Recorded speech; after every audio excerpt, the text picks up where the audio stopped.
la paz, nuestra canción es fuego de puro amor, es palomar,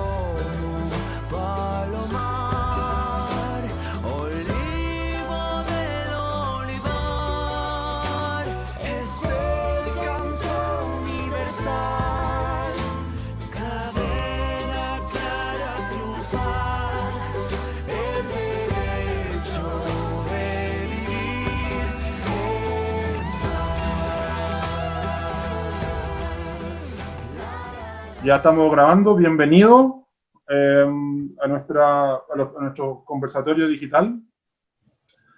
Estamos encantados de que estés participando con nosotros. Nosotros igual nos conocemos ya por tiempo de la universidad. Tú estabas en la Chile, yo estaba en la UTEM. Ahí teníamos como gente igual en común. Y nada, pues, nosotros quisimos contactar por el tema de educación. Hemos visto muchas de intervenciones tuyas que han hecho en el Congreso. Y en base a la situación que está pasando en Chile en estos momentos, queríamos hacerte un par de preguntas para estas charlas digitales. Primero, quisiera empezar desde unos años atrás contigo, ¿no? Tú has tenido ya el tema de la educación en Chile de una cosa que te ajena, ¿no? No estás ya hace un par de años en este tema ya. Antes ya de que estuvieras ahí en Nodo 21, participaste activamente dentro de la Federación o dentro de la Universidad de Chile en la disyuntiva y en la política y en la discusión con los diferentes gobiernos en mejorar, en tratar de lograr que la calidad y el formato de la educación fuera distinto. ¿Cómo tú has vivido este proceso? Porque es un proceso que en un momento lo viviste como estudiante. Yo no sé tu etapa en el colegio, pero yo te conocí como en la universidad y después vino este tema, te conocí obviamente, te seguí un poco por el tema de Nodo 21. ¿Cómo tú has vivido este proceso del tema de la educación? Ya son varios años en los que estás trabajando. ¿Cómo se enfrenta en el Chile actual, desde el 18 de octubre, que es lo que nos toca hoy? ¿Cómo se ve la educación en Chile? Bueno, Carlos, yo primero que nada quisiera agradecerte estar con los compañeros de Chivasa y compañeras de chilenos que están allá en el exterior. Y para mí es un gusto estar conversando contigo. Y claro, como tú mencionas, la lucha del pueblo chileno, estos años de neoliberalismo, ¿no? Sí, ya es una historia. A mí me tocó estar en el movimiento secundario, allá al inicio de los 2000, finales de los 90, inicio de los 2000, pero no es algo que sea particular de mí. Hay una generación de chilenos y chilenas que han estado en esta pelea por mucho tiempo. Ya hay una historia detrás de eso. Ya si tú cuentas del 2000 para acá, son 20 años. Y nosotros venimos peleando 20 años. Entonces, primero, ¿cómo se vive? Se vive como una vida, así de simple, ¿no? Se vive como una vida. Y por eso yo el estallido de octubre, creo que a mucha gente también le pasó. Lo vimos como algo que se cocinó a fuego lento todos esos años. Que se cocinó, se preparó. Hay una frase que a mí me gusta mucho de Toni Negri, ¿no? Que Toni Negri discute cómo entender el 68. Y dice, el 68 tú lo puedes leer como un acontecimiento, como un proceso. Yo lo leo como proceso. Entonces, tratemos de ver el estallido de octubre del 2019 como un proceso, y no solo como un acontecimiento. Entonces, primero lo que habría que decir es que la situación chilena es muy característica, es muy especial, que tiene una doble condición en educación, que es muy extraña y que se da en pocas partes, yo diría en ninguna parte del mundo, que es, tiene junto un proceso de mercantilización y un proceso de universalización. En América Latina en general, no solo en Chile, la educación pública ya llega cuestionada en los años 60. Porque en los años 60 todo el modelo de desarrollo basado en la sustitución de importaciones, que era un esquema de desarrollo construido en base a esta idea de que la América Latina no podía seguir siendo el granero del mundo, ¿no? No podía seguir siendo solo exportador de materias primas. Ese modelo tuvo importantes avances, pero también tuvo algunos topes, algunos límites posibles. Esto lo han discutido los economistas en el caso de lo que ellos le llaman la dificultad del paso al segundo ciclo de exportaciones, digamos, de producir bienes de capital. Y en el caso de la educación, yo diría en general de los derechos sociales, en el caso de la educación, también pasa con la salud, América Latina nunca logró construir sistemas universales. O sea, se le quedó mucha gente fuera. Sectores populares importantes, y también en las universidades latinoamericanas, si bien las universidades latinoamericanas, al igual que sus ciudades, ¿no? Son muy grandes, son macro universidades públicas, ¿no? Nunca lograron el grado de desarrollo científico y de producción científica y tecnológica que tienen las universidades del primer mundo, ¿no? Entonces, era todo ese modelo de sociedad el que nunca llegó a un top. Entonces, cuando viene el mercado y viene el giro neoliberal, Chile, como bien se sabe, tiene un giro neoliberal temprano, en los años 70, ¿no? Y cuando viene esto, el mercado aparece como la respuesta para resolver el problema de subdesarrollo, en este caso de la educación pública, ¿no? Entonces, la dictadura sienta las bases para construir un mercado de la educación, pero quien construye realmente la masificación, es decir, la universalización de la educación a través del mercado, son los gobiernos civiles postdictatoriales, ¿no? Son los gobiernos de la concertación. La concertación, recordemos, es la alianza entre los partidos demócrata cristiano y partido socialista, principalmente, que sustenta la salida de la dictadura de Pinochet, ¿no? La salida de la dictadura de Pinochet genera un nuevo régimen de democracia formal, y ahí gobierna la concertación, excluyendo a los sectores más de izquierda, digamos, de la izquierda revolucionaria, y sectores del Partido Comunista que quedan excluidos, y esta alianza es la que da estabilidad a la transición a la democracia. Bueno, es esta alianza precisamente la que, en lugar de revertir el neoliberalismo, lo profundiza, ¿no? Esta es la gran ironía de la sociedad chilena, porque en otras transiciones, por ejemplo, si uno analiza el caso español, claro, en la izquierda socialista y la izquierda comunista avala el proceso de la transición española, pero el bienestar tiene rango constitucional. Independiente de las críticas que uno puede hacerle a la Constitución del 78 y del régimen del 78 en España, ¿no? Por poner ese ejemplo que puede ser cercano a nuestros compañeros y compañeras de Alemania, digamos, de un ejemplo de democratización formal en Europa. Entonces, en el caso chileno, la dictadura produce profundas transformaciones neoliberales, y luego la concertación las profundiza, bajo esta ideología de tercera vía, en la lógica de Tony Blair. Hay una profundización neoliberal. Y ahí se da la originalidad histórica, ¿no? De que Chile alcanza coberturas universales en todos los niveles educativos gracias a la expansión del mercado. Y esta expansión del mercado se da, por una parte, por los subsidios públicos. La dictadura transforma la infraestructura de la educación, como pensaba Milton Friedman, este pensador neoliberal, que era a través del voucher, es decir, todo el dinero público ya no se pasa a instituciones públicas, sino que se le pasa a cada familia, a cada estudiante, para que vaya a canjearlo en el mercado, sin tomar en consideración si es educación pública o privada la que él compra, ¿no? O la que ella compra. Y ahí se universaliza la educación media y se universaliza la educación superior luego en los 2000. Y esta doble condición hace que la educación chilena sea tan especial y haya generado un malestar tan grande, ¿no? Haya generado un malestar tan importante, porque de algún modo la educación la educación de mercado, ¿no? Resulta ser mayoritaria. Y esto es una situación muy particular. Esto no se da en otras partes de América Latina incluso. En América Latina sigue siendo dominante la educación pública, con sus dificultades, con sus problemas, ¿no? Entonces yo diría que el primer rasgo que tiene toda esta generación a la que aludías tú antes es una generación que se forma luchando contra unos espacios mercantiles que penetran mucho en la vida cotidiana. O sea, es una generación que se encuentra con colegios privados, salud privada, previsión, todo es privado. Tú puedes prácticamente vivir una vida. Quizás yo soy una excepción, yo estudié en un colegio, en un liceo público, ¿no?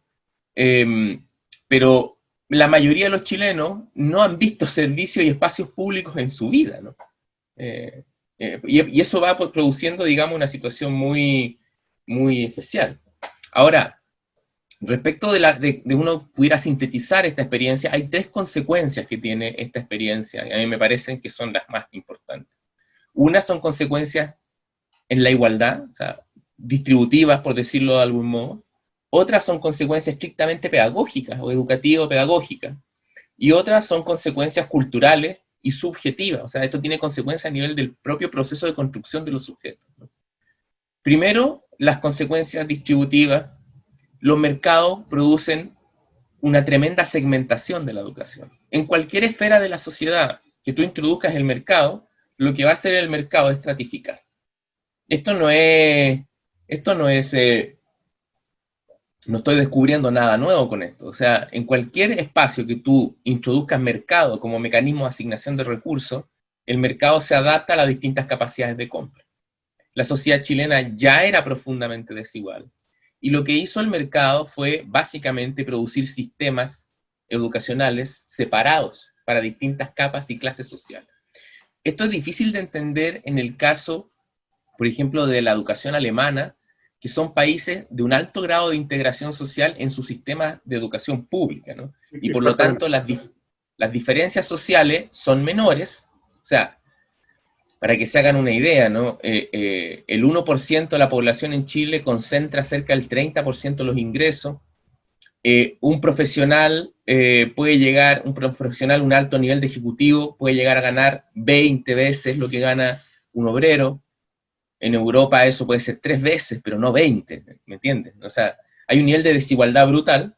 Entonces, lo que ocurrió es que el mercado segmentó la educación y produjo, primero, una educación muy elitista. Esto es el primer dato que hay que tomar en consideración, porque la élite abandonó la educación pública. Después de los años 60, porque en los años 60 hubo mucho conflicto político en la educación pública. Entonces las élites se sintieron inseguras en las universidades tradicionales y en los liceos tradicionales. Porque en esos liceos y en esas universidades había movimiento popular. Las élites se restaron, construyeron su propio sistema totalmente cerrado, y es un sistema tanto de colegios como de universidades nuevas, son todos en general nuevos, de los años 60 para adelante, y con altos grados de cobro de arancel, con altos aranceles, para que otros sectores no entren. Para que otros sectores no entren. Luego, las capas tradicionales, las capas medias tradicionales, el profesional que se creó en este proyecto de industrialización en los años 50, 60, se defendió en las universidades tradicionales, públicas. Pero no son esas universidades ni esa educación la que explica la masificación. Entonces luego se crea otro espacio educacional, que es el espacio educacional netamente mercantil, tanto de escuelas particulares subvencionadas, que son escuelas que son privadas pero reciben subvención pública, como de instituciones de educación superior, universidades privadas, institutos profesionales privados. Pero, y está allí a partir de los años ya... 90-2000. Claro. 90-2000. Y es allí donde se centra las masas, digamos. Ese es el gran sistema masivo que permite la masificación de la enseñanza media y luego la masificación de la enseñanza superior, y que, digamos, es el ejemplo característico que se da del desarrollo de la transición, ¿no? De la transición a la democracia, porque se usaba en los 2000 esta frase de que 7 de cada 10 estudiantes de educación superior era primera vez que ingresaban a la educación superior en sus familias, ¿no? La banderita de lucha como de Vitar, del ministro Vitar y de Lago, principalmente. Se hizo mucha propaganda con eso, porque representaba un tremendo esfuerzo de incorporación a la sociedad moderna, de amplios sectores de la población. Y eso es otro espacio de la educación. Entonces, ninguno de estos espacios se tocan, son todos distintos. No hay lazos comunicantes entre ellos. Y luego hay otro sector que me parece importante anotarlo también, porque es un sector que yo le llamo el complejo de aniquilamiento, ¿no? Porque es donde va a caer los sectores más populares, de pobreza más dura, que es la cárcel, la educación pública que no funcionó, o sea, una educación que es gratuita y que es la educación para los pobres, y el Servicio Nacional de Menores, que es el SENAME, ¿no? Allí se dan unas instituciones que lo que hacen es básicamente jugar al aniquilamiento de una población excedente, por decirlo de algún modo, ¿no? Los que De una sobran. población que sobra, literalmente, ¿no? Y esto del aniquilamiento no es una figura retórica, mueren niños y niñas, y es más de uno al día, por la estadística oficial, han muerto más de 1000 en los últimos años. ¿Mm? Entonces, esto no es una figura retórica, hay un complejo aniquilamiento. Entonces, estos 4 sistemas que yo te menciono, el elitario, el tradicional, el masivo y el complejo aniquilamiento, no tienen solución de conexión unos con otros. Entonces, globalmente lo que hace el mercado es estratificar, ¿ya? Entonces, eso produce una discusión. Y esto genera una de las educaciones más segregadas del mundo, que es la chilena. Pero luego hay otra consecuencia, que es que, y esto es importante porque no, todas las sociedades tienen desigualdad, pero no todas las sociedades lidian con la desigualdad del mismo modo. ¿Mm? Exacto, ya, claro. ¿Ok? Entonces, la sociedad chilena lo que hizo fue que trasladó a la educación desigualdades de entrada, ¿no? Que eran muy características de esa sociedad, ¿no? Entonces, lo que yo quisiera plantear acá es que esas desigualdades, a diferencia de otras sociedades, ¿no? De otras sociedades, no son desigualdades basadas en lo que los sociólogos le llaman mecanismos adscriptivos, es decir, no son desigualdades modernas. Esas desigualdades en el fondo, a lo que aluden es a la diferencia entre la población nativa mestiza y las colonias. ¿Mm? Porque América Latina, y esto estoy diciendo a Quijano, estoy recuperando la discusión del dependentismo también, América Latina nunca dejó de totalmente ser colonia, ¿no? Pasamos de un rey a otro, simplemente. Casi. Carlos, y esto tú lo sabes porque cuando tú caminas por las calles de Santiago, los sectores acomodados son fenotípicamente distintos de nosotros, porque nosotros somos mestizos, nosotros somos el resultado de la mezcla entre la colonización española y la población indígena, y ese es el grueso de la población chilena. Pero las élites siempre juegan a mantener una especie de pureza europea, de pureza blanca, digamos, Claro. que tiene poco de coherencia respecto a su origen, porque a veces mezclan que algunos que son italianos con alemanes, con británicos, con croatas, pero cualquier cosa que sea un poquito distinta del mestizo está bien. Entonces, esa desigualdad de base, cuando tú la ingresas al sistema educacional, el sistema educacional ya no la procesa como una especie de credencialización de la piel, más que una credencialización de tu capital cultural, que es lo que va a discutir Bourdieu para el caso francés, ¿no? Que en el fondo el argumento de Bourdieu es que las capas acomodadas tienen más socialización en la cultura, le van a la ópera, les gusta la música clásica, y tienen más libros en la casa, ¿ok? Y por ende, en la educación formal rinden mejor y le ganan a los sectores populares, ¿no? Basil Bernstein escribe algo parecido para el caso británico en términos de cómo entendemos cómo los sujetos hablan, ¿no? Producen su lenguaje. El caso chileno es distinto porque las capas acomodadas no tienen el poder porque sean más cultas o porque tengan mayor capital cultural que las clases populares, ¿no?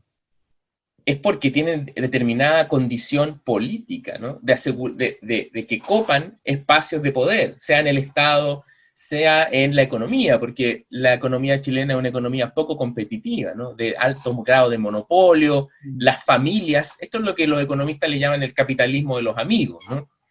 Pero no es solo que sean amigos, entonces ocurre la ironía de que la educación al extenderse en el tejido social, no cultiva una especie como de competencia académica, sino que cultiva una especie de competencia segregadora.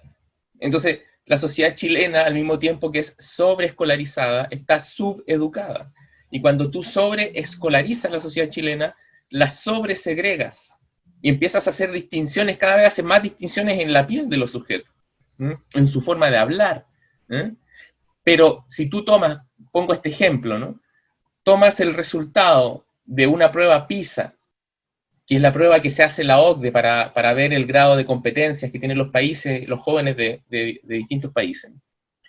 Un sujeto popular chileno es equivalente, una persona pobre en Chile, en términos de sus habilidades, es equivalente a una persona pobre en Europa. Una persona que pertenece, por ejemplo, al 15% más bajo ingreso, en Chile, tiene el mismo resultado que tiene una persona del 15% más bajo ingreso en Europa, ¿no? Pero si tú tomas a la élite chilena apenas alcanza a la media europea. ¿Me entiendes? Ya, sí. O sea, no tienen capital cultural, y por eso es que los 2 premios Nobel de Chile son 2 profesores normalistas, gente popular. Y cuando tú sales del país, la élite chilena no la conocen en ninguna parte, porque afuera del Chile, ¿a quién conocen? A Víctor Jara, a Salvador Allende, incluso los futbolistas, ¿no? Alexis Sánchez, pero nunca van a conocer a alguien de la élite, ¿me entiendes? Porque entonces eso genera una educación que credencializa. ¿Qué significa esto credencializar? Que se expande la educación y cada vez tú, para integrarte a la sociedad, requieres un título profesional, requieres una credencial, un cartón. Claro. Si no, no tienes trabajo, ¿no? Ya. Pero a su vez, la competencia para obtener esas credenciales no redunda, no trae una cultura del aprendizaje y una cultura de mayor nivel cultural. Y por lo tanto, va produciendo una especie de credencialización espuria. A ver, acá esto lo ha discutido los economistas, porque se discute por el nivel de productividad.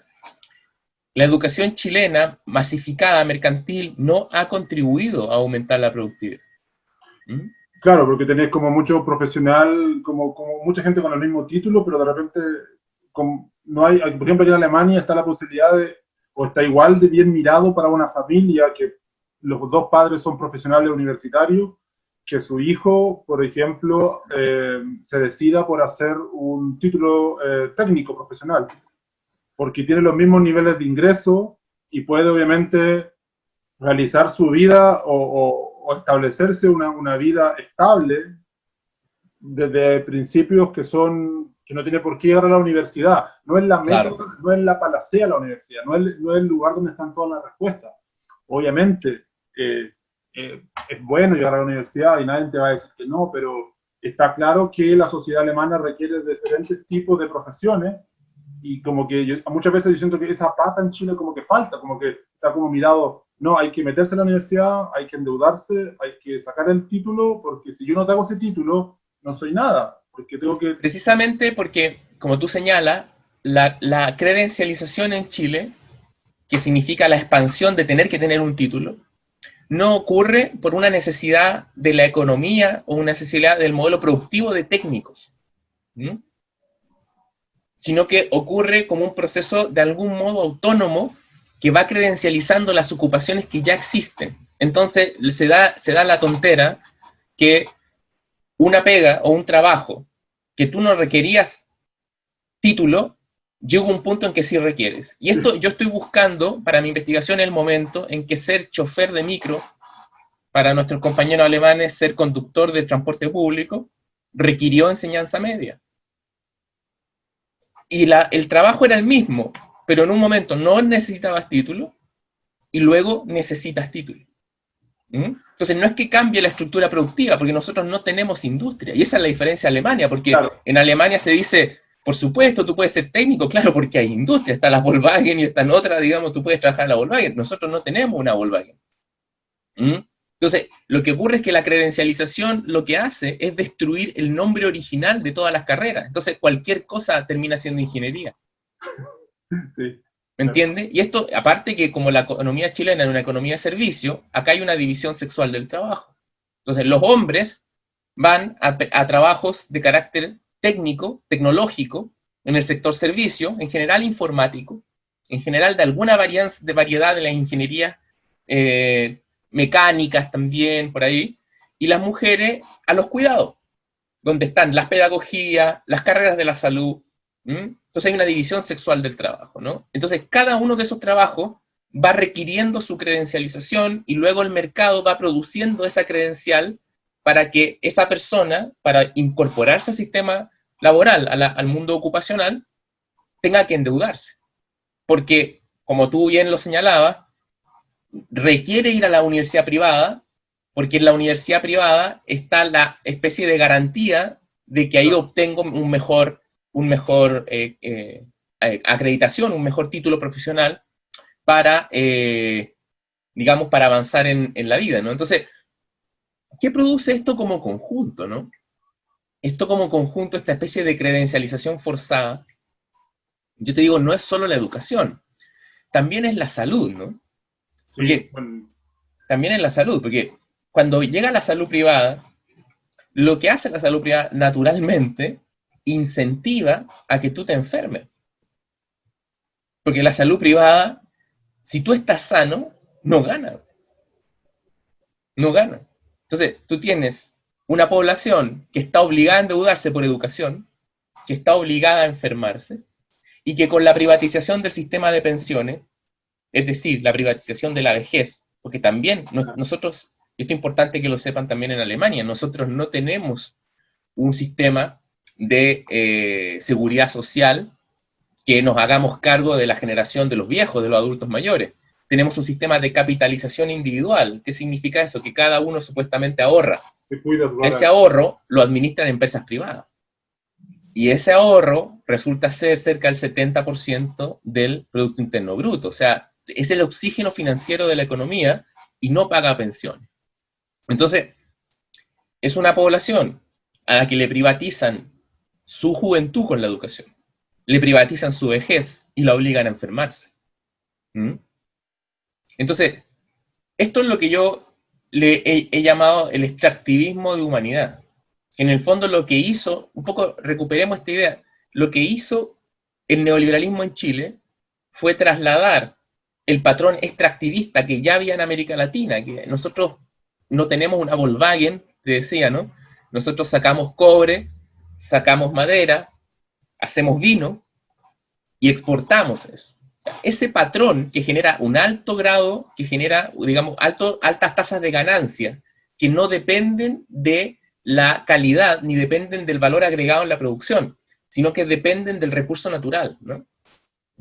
Ese patrón, y por lo tanto producen un empresariado, una oligarquía rentista, es decir, que no juega a mejorar la calidad, a la innovación, juega a capturar el mejor ingrediente. Si esto yo lo tengo que explicar de manera más sencilla, ¿no? Es como cocinar un plato en el cual la preparación es muy baja, pero tú dependes del ingrediente. No sé, como cuando nosotros en América Latina hacemos un asado, y esto se ríe la gente del primer mundo, pero nosotros hacemos un asado y es carne con sal, y se acabó. Es carne y sal, nada más. Porque tenemos buena carne, digamos. Y afuera, lamentablemente, no pueden hacer eso porque no tienen la calidad que nosotros tenemos del ingrediente. Entonces, eso produce un empresariado que está entrenado a buscar capturar oportunidades comerciales. No está entrenado en agregar valor. Ya. Entonces, ese patrón lo trasladamos a los derechos sociales. Y utilizando el mismo patrón, se produjo una captura de la enfermedad, una captura de la educación, una captura de la previsión. Entonces, Víctor, nosotros sabemos que tú has expuesto en el Congreso. Tú has estado frente a esta élite política directamente ahí en el meollo, así como diciéndole la cara muchas veces, e invitado, por supuesto, a comisiones sobre el tema de educación. ¿Sientes tú que la élite política, esta clase política que tan mal evaluada está en la sociedad chilena, tiene la disponibilidad de querer hacer algún cambio? Principalmente en el tema de educación, que es lo que tú has expuesto en el Congreso. mira, efectivamente, como tú mencionas, yo he sido parte de una generación que ha tratado de dar esta pelea por la educación y que ha ido a hacer todo lo que haya que hacer. O sea, hemos estado en toma, en marcha, movilizaciones, ¿te acuerdas? O sea, hemos estado en todo, hemos estado también en el Parlamento, hemos estado donde haya que estar. Entonces, ya. A ver, vamos al tema de la clase política. Se configura esta oligarquía que juega con los derechos sociales a hacer lo mismo que hizo con el cobre, con los recursos naturales. Ahora, ¿cómo lo logran hacer? Porque esto es como en el fútbol, ¿no? ¿Cómo el otro te gana? Porque no es tan fácil tampoco. Entonces, yo diría, el gran instrumento del neoliberalismo chileno, primera cosa, no es la derecha formal, es la concertación. Es la concertación. Piensa tú que cuando no gobierna la concertación en Chile, el neoliberalismo es más débil. El año 2011 y 2019, las dos grandes manifestaciones populares de tremenda envergadura que hay, las dos más grandes, se dan en gobiernos de derecha. La derecha es débil, la derecha formal en Chile, es débil en su capacidad de crear consenso en la estructura de la sociedad, es débil en su capacidad de administrar incluso. Pero es más, entonces la concertación da mayor estabilidad, y esto no estoy descubriendo nada, digamos, por algo ha gobernado más tiempo, ¿no? Pero al mismo tiempo, la rebelión de los chilenos contra la mercantilización de los derechos sociales, contra esta sociedad en que tienes que endeudarte en tu juventud, tienes que enfermarte, después tienes que morirte porque no tienes pensión, en que no tienes tiempo para nada, para tu familia, estás todo el día pagando deudas, ¿no? Ya. Es contra un montón de reformas de privatización de los derechos sociales y de instituciones que garantizan esa privatización y que ponen los recursos públicos en ella, que lo hizo la concertación. Entonces, la concertación es al mismo tiempo la mejor defensa, pero también el mejor ataque para el neoliberalismo. Ya, entonces, ¿a qué voy con esto, digamos? Que el neoliberalismo en general, más dañino, es el neoliberalismo de tercera vía. No es el de Trump y Bolsonaro. Ni siquiera es el de Reagan o el de Nixon. Nixon no alcanzó a ser estrictamente, digamos, pero ni siquiera es el de Reagan. El neoliberalismo más firme es el neoliberalismo de tercera vía.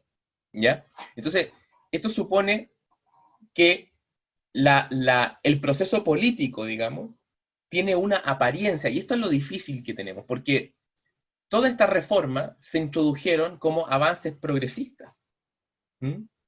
La lucha contra los créditos y contra los créditos bancarios para masificar la educación superior, la lucha contra el crédito con aval del Estado, fue la lucha contra un socialista, que era presidente, Ricardo Lagos, socialista.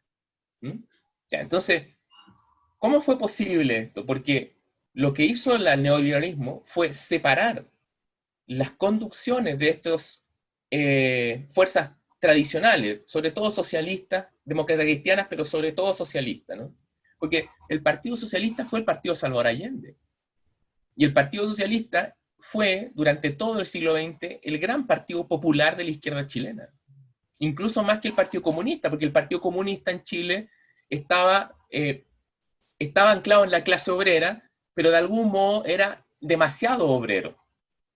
En cambio, el Partido Socialista en Chile tenía mayor heterogeneidad, porque en los años 60 en Chile ser obrero era una posición, no digamos acomodada, pero por ejemplo mi familia, probablemente la tuya también, su aspiración era ser obrero, porque antes ni siquiera eran obreros, digamos, eran o campesinos, claro, o marginales del campo y la ciudad, gente que tenía economías de subsistencia. Yo todavía recuerdo el gran suceso en mi familia, que me lo cuentan, es cuando un tío mío logra ser obrero en la industria textil y le dan una casa.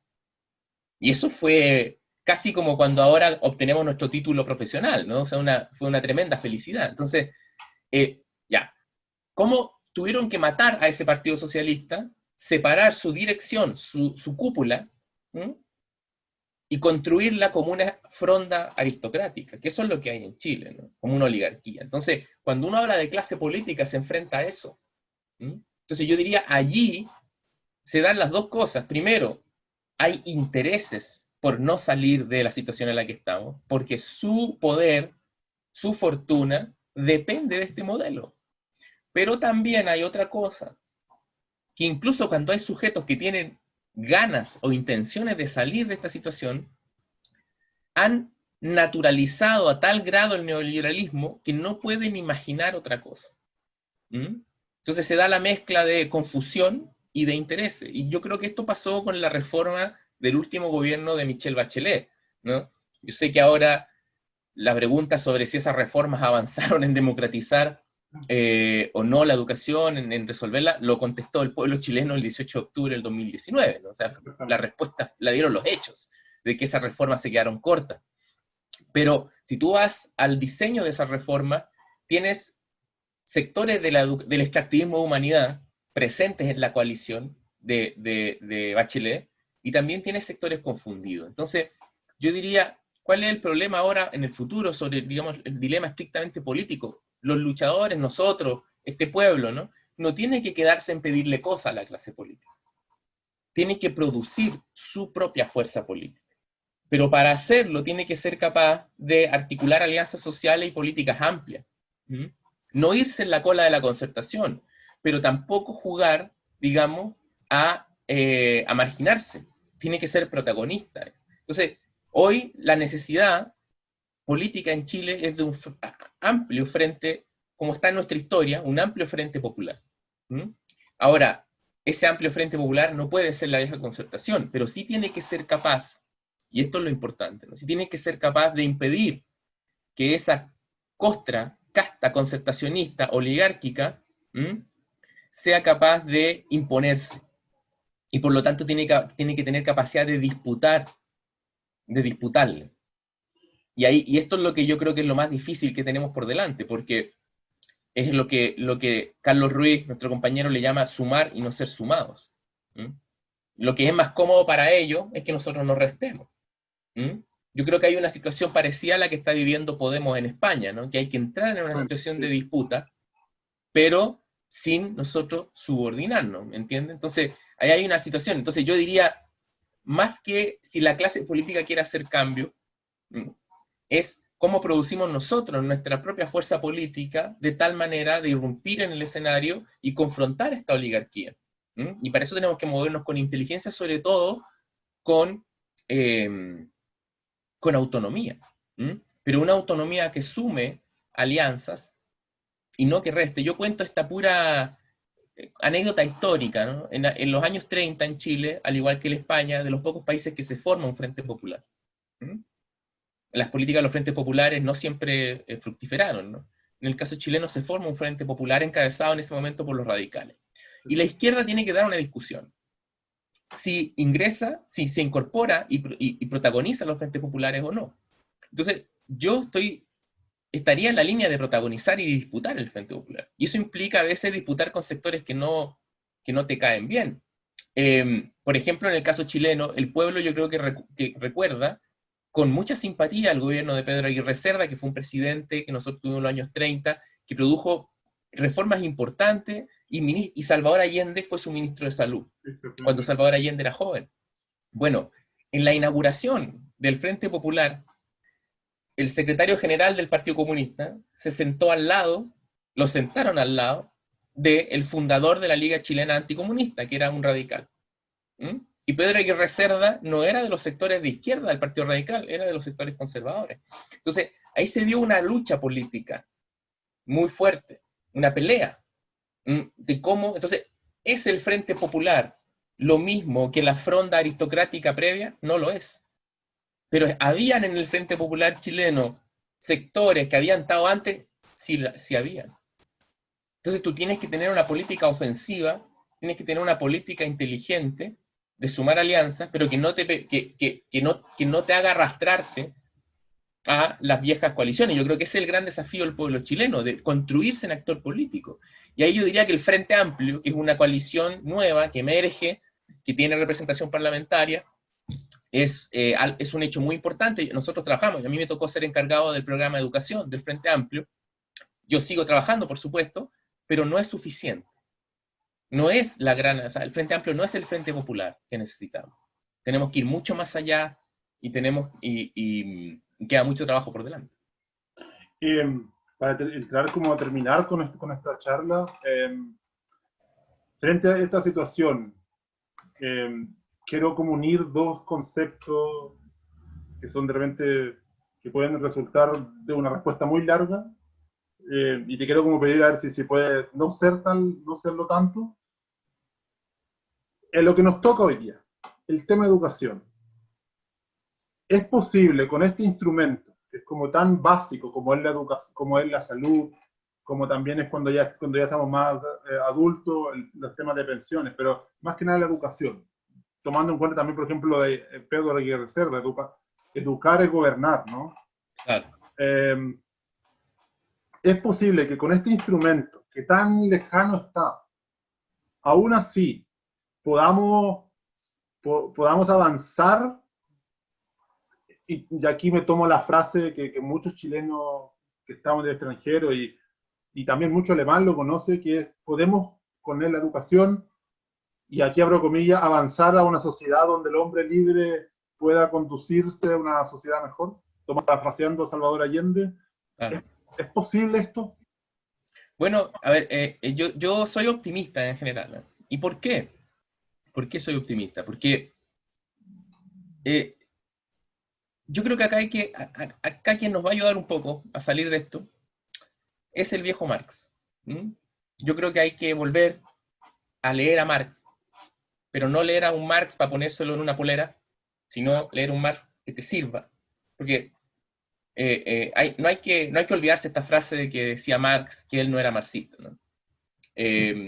Porque a veces la izquierda... No hay que echarle la culpa a marxista, a Marx de lo marxista.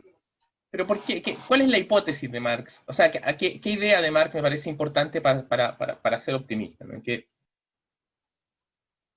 el propio mercado va produciendo relaciones sociales que pueden superarlo. En el caso chileno, primero hay que entender que el mercado en la educación no funciona como los promotores del mercado en la educación creen. Esto es primera cosa, porque buena parte de la izquierda pierde tiempo discutiendo con las promesas del mercado. Por ejemplo, pasa mucho con la discusión de la teoría del capital humano. Entonces, básicamente la teoría del capital humano dice que los seres humanos son depositarios de su productividad, es como un bien de capital, ¿no? Entonces, mucha gente izquierda dice, no, eso no es así, los seres humanos no son bienes de capital. Perfecto, yo estoy de acuerdo en ese caso con la crítica al capital humano. Lo que estoy diciendo es que mercado educacional histórico real y capital humano no tienen nada que ver. No tienen nada que ver. Del mismo modo como el mercado como movimiento real no tiene nada que ver con la libre competencia, ni con los mercados con información perfecta, ni con lo que llaman los mercados perfectos, ¿no? Nada que ver, ¿ya? Entonces, primero eso.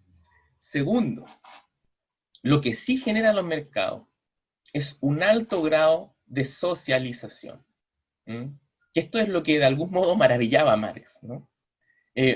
La humanidad, gracias al capitalismo, decía Marx, ¿no? se conecta consigo misma.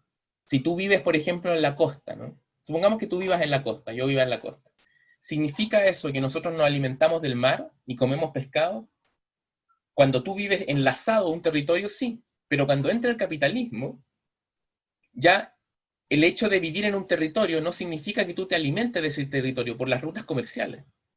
Entonces empiezas a vivir de una serie de productos que están fuera del lugar donde tú vives, y por lo tanto empiezas a ser un habitante de una unidad mayor. Lo que me rodea en este momento en mi pieza, donde estoy teniendo esta conversación contigo, probablemente todo sea de China, o buena parte sea de China. Acá igual.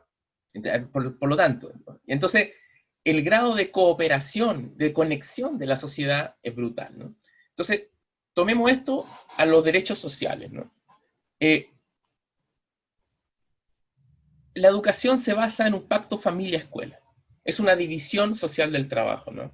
La escuela atiende algunas cosas de la construcción de los seres vivos, de su socialización, y la familia otras. En el siglo XXI, ambas instituciones están desbordadas. La familia está desbordada por varias razones, principalmente por la incorporación de la mujer al mercado del trabajo. Y esto nos lo ha dicho el feminismo, esto produce crisis de los cuidados, ya no hay una división social clara sobre quién cuida. ¿Mm?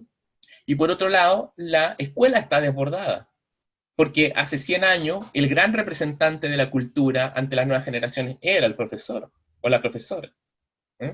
Hoy las personas, los jóvenes, se relacionan directamente con la cultura, porque hay internet, y porque está esparcido en la sociedad, ¿ya?, el acceso al conocimiento de un modo distinto. O sea, está, por decirlo de algún modo, la sociedad es el aula. Tú aprendes leyendo en YouTube, aprendes a leer en YouTube, aprendes de cosas viendo tutoriales en internet. Entonces, si tú sumas estos dos procesos, la familia está desbordada y la escuela está desbordada, ¿Mm? Significa que el cultivo de la vida, como yo le digo, ¿no?, la producción, que esta idea del cultivo de la vida viene de Rousseau, ¿no?, y ha sido importante para la primera parte del pensamiento pedagógico, ¿no?, del siglo XIX y siglo XX, el cultivo de la vida. El cultivo de la vida se hace cada vez más social, ¿Mm? Cada vez más social. Entonces, el mercado lo que hace cuando se incorpora a esa situación es que la radicaliza. ¿Mm? Radicaliza esa socialización. ¿Mm? Esto implica que, por ejemplo, esto es lo que hace el mercado cuando se mete en educación y produce la enseñanza online, por ejemplo. ¿Mm? Una gran modalidad de crecimiento de la educación mercantil ha sido a través de la enseñanza online, que ahora está tan de boga por el COVID-19, ¿no? Entonces, yo creo que lo que yo quisiera plantear acá como optimismo, ¿no?, es que si el cultivo de la vida es cada vez más social, entonces la posibilidad futura es repensar los derechos sociales como una especie de espacio público para ese cultivo de la vida, no de mercado. Y por lo tanto transformar esa socialización. ¿Por qué es importante esta socialización? Porque esto permite que el individuo sea más individuo. Esto es distinto a lo que habitualmente escuchamos, ¿no?, que socialización se opone a individualización. Al revés, mientras más participas de la sociedad, más individuo único eres. En cambio, en la estructura familiar, por ejemplo, tú ya tienes un papel, eres hijo, o eres hija, y estás en una estructura de poder, digamos. Estás en una estructura que te da un rol asignado, ¿no?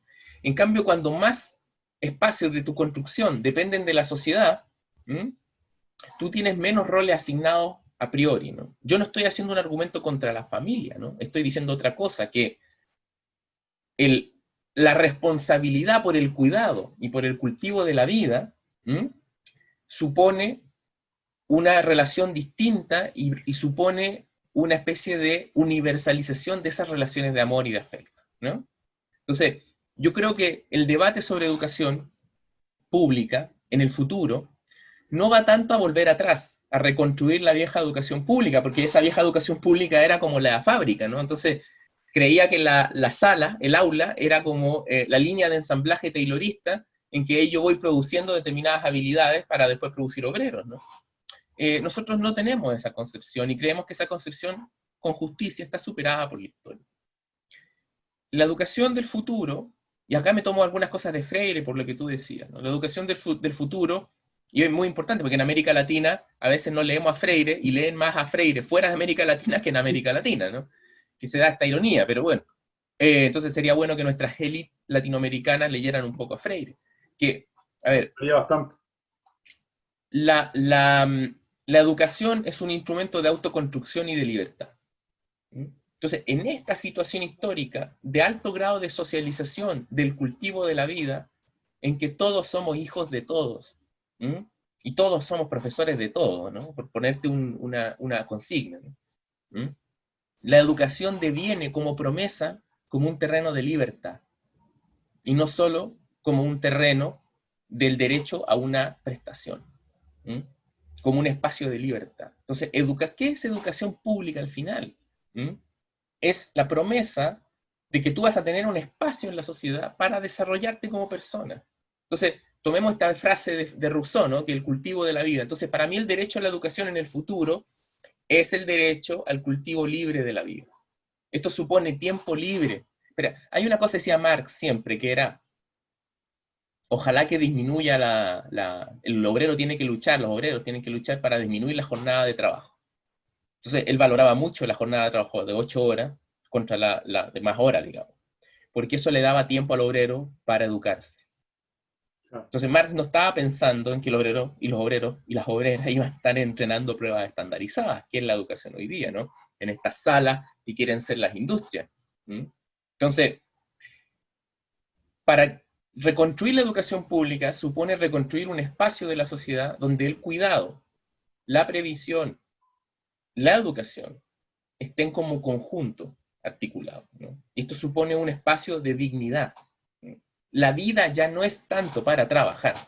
El trabajo es parte de la vida, por supuesto, pero lo que vamos a ir imaginando son horizontes. Esta discusión ya está en Europa por la reducción de la jornada laboral. Sí. Por ahí un sindicato ya planteó la reducción de la jornada de la semana a 4 días. ¿Mm? Entonces, si nos preparamos para 100 años más, digamos, para el futuro, vamos a trabajar menos y tenemos que trabajar menos. Entonces, pensemos los derechos sociales como este espacio netamente de libertad, de derecho a cultivarnos, a llevar adelante las tareas que nos resultan significativas. ¿Mm? Si los jóvenes quieren hacer música, bueno, ahí tienen un espacio para hacer música. Si quieren hacer deporte, ahí tienen un espacio para hacer deporte. Y en esos procesos de libertad, tenemos que aplicar lógicas pedagógicas, por supuesto. Entonces, hay unos experimentos pedagógicos muy interesantes, se llama pedagogizar la vida social, porque estas experiencias ya han existido en la historia antes de manera dispersa, ¿no? La revolución bolchevique produjo revoluciones educacionales también, que hoy día se recuerdan poco, porque después vino el estalinismo, y el estalinismo, por supuesto, fíjate que no es casualidad que el estalinismo haya liquidado los derechos sexuales y reproductivos de las mujeres, al mismo tiempo que haya fortalecido la autoridad de la educación tradicional. Porque de lo que se trata es de controlar el cultivo de la vida. Pero entonces, los derechos sociales en el futuro no son solo prestaciones que te da el Estado, son espacios de libertad, espacios para desarrollarte. Ahí está la esperanza. Y por lo tanto, yo recuperaría esta idea de Paulo Freire, ¿no? Que la educación no cambia el mundo, pero la educación sí cambia las personas que van a cambiar el mundo. Entonces, piensa en nuestros padres. ¿Cómo era la vida de nuestros padres? Trabajaban todo el día, apenas les quedaba un tiempo para leer, y aún así, para cultivarse. Y aún así yo tengo mucho orgullo de mis padres. Mis padres fueron protagonistas de una de las generaciones más bonitas de Chile, que es la generación de la Unidad Popular. Fueron militantes de base en ese momento, y dieron todo. Ese pueblo lo dio todo. ¿Cómo va a ser un pueblo en el futuro con mayor grado de desarrollo cultural y con mayores espacios, digamos, de libertad? Entonces, la promesa nuestra es producir esa situación, en que ya el ser humano de la próxima centuria, ¿no? Ya no es un ser humano cuyo eje de la vida es ser explotado 8 horas y el resto le queda para la familia, donde además hay una división sexual del trabajo. Vamos a producir otro tipo de ser humano, y ese tipo de ser humano va a protagonizar transformaciones, digamos, mucho más, puede llegar a protagonizar transformaciones mucho más profundas, ¿no? Entonces, y porque entiende la vida de otro modo, de alguna manera, esto de los millennials, ¿no? Que los millennials no quieren trabajar, que no les gusta trabajar, hay algo positivo en eso, que ya cada vez más para la humanidad el trabajo se desnuda como esclavitud.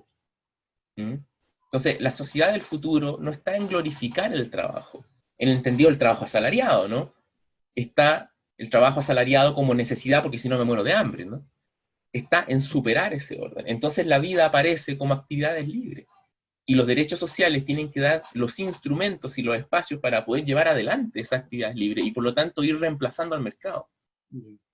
Ir trasladando al mercado ¿de qué se trata la vida al final? La gente, ¿qué es lo que hace con su tiempo libre? Si tú le preguntas a una persona en Chile, sobre todo, no sé, en el caso de Alemania, pero si yo le pregunto, yo lo hago acá con mis familiares, mis amigos, ¿qué harías de tu vida si la jornada laboral fueran 3 días a la semana y no 5? Y tu fin de semana, por lo tanto, fueran 4 días. Y la gente, ¿sabes qué? No te responde tan fácil, porque nunca han llegado a preguntárselo, si la vida es fundamentalmente trabajar. Entonces, ¿qué quiero hacer yo con mi vida? La mayoría de la gente ni siquiera se puede hacer esa pregunta. Entonces, Claro, al menos, deprimidos, ¿no? claro, al menos la tarea nuestra es producir derechos sociales, es un espacio en que tú te puedes hacer esa pregunta y la puedes llevar adelante. Entonces ya el eje principal de tu vida es la libertad y no es el sometimiento. ¿Mm?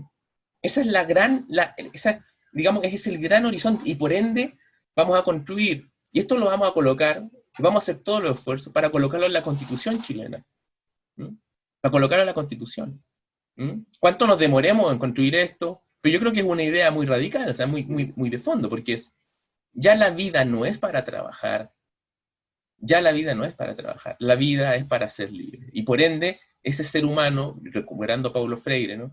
Ya va a tener un sentido de la responsabilidad distinto también, un sentido de la libertad distinto, un sentido de lo que es la vida de una manera diferente. La propia, mira, con esto termino, yo sé que me estoy alargando, pero yo creo que todas estas claves están en el feminismo. ¿Eh? El feminismo ha sido muy agudo. La lucha por el aborto, por la interrupción libre del embarazo, y la lucha por la eutanasia, que son dos luchas modernas, ¿no? Actuales, Sí. van a lo mismo, que es la lucha por que la vida sea consecuencia de nuestra libertad. ¿Mm? Que yo sea, Entonces, yo mismo decida, o la mujer en este caso decida sobre su cuerpo. que la mujer decida, o una persona decida terminar con su vida, eso implica que ya la vida no viene dada, sino que debe ser construida, es objeto de nuestras decisiones. Ahora, esas dos luchas son el inicio de la libertad, no el final.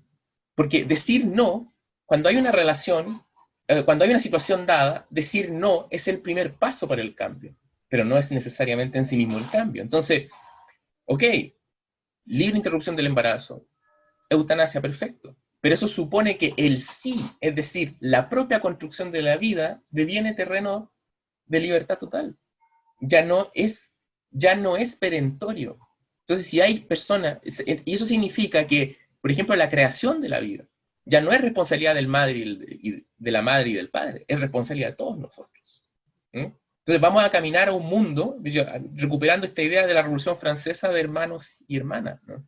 Que es la promesa que está detrás de la idea de ciudadanía que tiene la Revolución Francesa, ¿no? Entonces, eso significa la educación pública del siglo XXI, como un sistema que está a lo largo y a lo ancho de la sociedad, como un repositorio de actividades, como una pedagogización de la vida social, como un acompañamiento permanente, como una cuestión que articula salud, educación, que te hace vivir vidas sanas y no tener que enfermarte para enriquecer a las grandes farmacéuticas, que pone la inteligencia, que pone la ciencia al servicio del proceso de construcción de la libertad de los sujetos y no al revés, digamos.